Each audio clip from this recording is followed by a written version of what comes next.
বোন খুব গুরুত্বপূর্ণ প্রশ্ন করেছেন। আমি আগেই বলি, পরে ভুলে যাবো ভয়ে, মানুষ তো, যে আসলে কোন দোয়া আল্লাহ ফিরিয়ে দেন না। আমি আমার ব্যক্তিগত অভিজ্ঞতা থেকে বলছি বোন, আল্লাহ রাসূল সাল্লাল্লাহু আলাইহি ওয়াসাল্লাম বলেছেন যে আল্লাহ সব দোয়া কবুল করেন, মা লাম ইস্তাজিল মা লাম ইয়াতাআজ্জাল।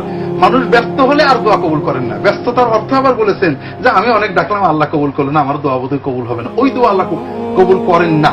বিষয় হলো বোন, আমি নিজের অভিজ্ঞতা থেকে বলছি যে আমি অনেক দোয়াই দেখেছি না এটা হলো না, অনেক বছর পরে দেখছি যে আল্লাহ তো সব দোয়াই নিয়ে নিয়েছে, কোনটাই বাদ থাকে। সুবহানাল্লাহ।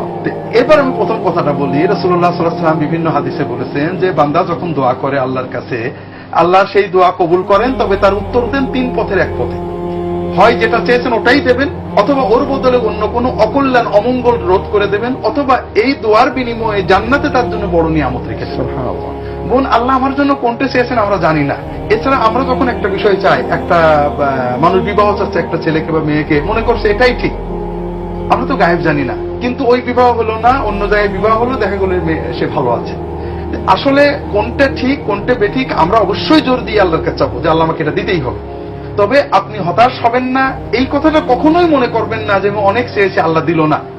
না, আল্লাহ অবশ্যই দেবে, ইয়াকিন রাখেন। আর আমি আমার জীবনের অভিজ্ঞতা থেকে বলছি যে আল্লাহ কোনো দোয়া ফিরিয়ে দেন না, দুনিয়াতেই দেন, একটু সবর করতে হবে ইনশাআল্লাহ।